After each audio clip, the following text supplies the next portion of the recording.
If you own an e-commerce company that sells vape and ships it into multiple states, you need to comply with the federal PACT Act regulation, which requires you to pay taxes, special vape and state taxes, into all of the states that you're shipping your vape products into.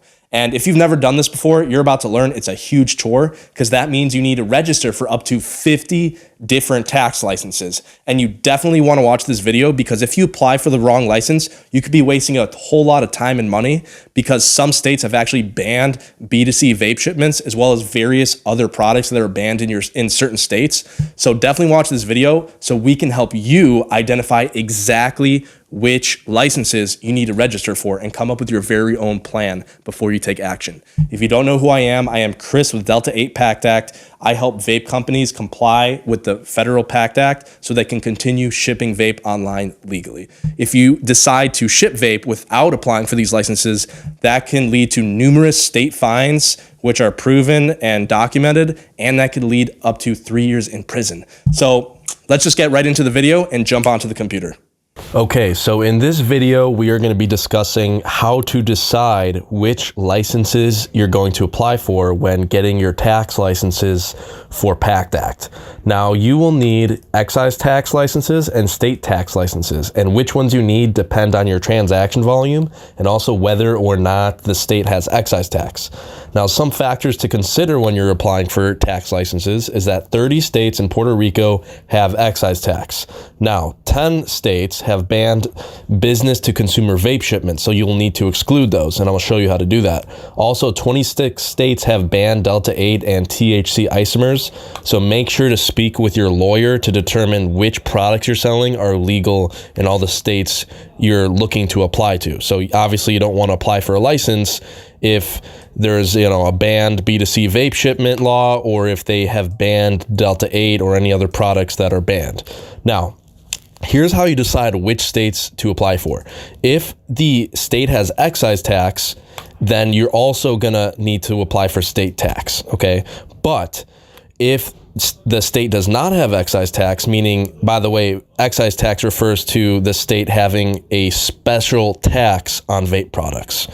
Now, if they don't have a special tax on vape products, but the economic nexus is yes, then you need state tax. Otherwise, no. So what that means is economic nexus refers to the threshold of orders or total sales needed before you're required to pay for state tax. So for example, let's say we're going to talk about Arizona, okay? When we're in Arizona, the threshold is $100,000 in sales sold into that state before you need to apply for a state tax license in Arizona, okay? Now, some states have a threshold of transactions and some have a threshold of just a dollar amount. For example, Arkansas, 200 transactions or 100,000. So it doesn't matter if you have like a bunch of free plus shipping offers. Let's say you have 500 orders in Arkansas, but then the order amount is just super low. You still need to apply for a tax license. So kind of sucks, but you got to do it.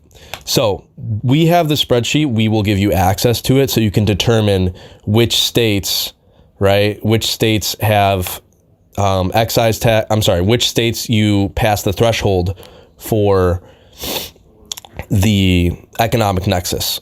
And then, so we have this spreadsheet right here. The red states are going to be the ones that have banned vape shipments. So obviously we do not want to apply for licenses in those states. The yellow ones refer to states that have excise tax, and for those states we will need to apply for state tax as well. And then we also have another column for transaction volume. The transaction volume is just to see, we can actually sort the list, right, by order amount. So this is an example of a business that we are going to start signing up for tax licenses. We can actually apply first and allocate our time to states that have the highest amount of transaction volume. So we're not wasting our time on, let's say, Nevada, where we have $38 in sales, and then we have to, get the excise tax and state tax license. So that way you're capitalizing on your time and only and you're firstly applying for licenses where you have the most amount of volume. Now, the white states are going to be states that do not have excise tax, but they also have economic nexus potentially, which you can refer to in this chart. So, for example, in Indiana, if we go here, we have $2,990 in net sales for this business and 49 total transactions. So the threshold is $100,000 or 200 transactions. As you can see, we do not pass either of those thresholds. Therefore, it's a pass. Therefore, in Indiana, we do not need a state tax license. And also, they don't have excise tax. So you do not need to apply for that either. So we have this list here. And that's how you decide which states to register for and which states to register for first when you are getting ready for PACT Act and creating your plan. So I hope that helped you out. That's just a super simple way to determine which licenses you need to register for. If you want more information on how to register for these licenses, click the blog post in the description link down below, and we will give you a list of all the links to the Department of Revenue so you can apply for these licenses. You don't have to waste any of your time researching this. We basically just created the list for you. So all you need to do is just follow the directions, click the links, and then apply for your licenses. Other than that, have a great day.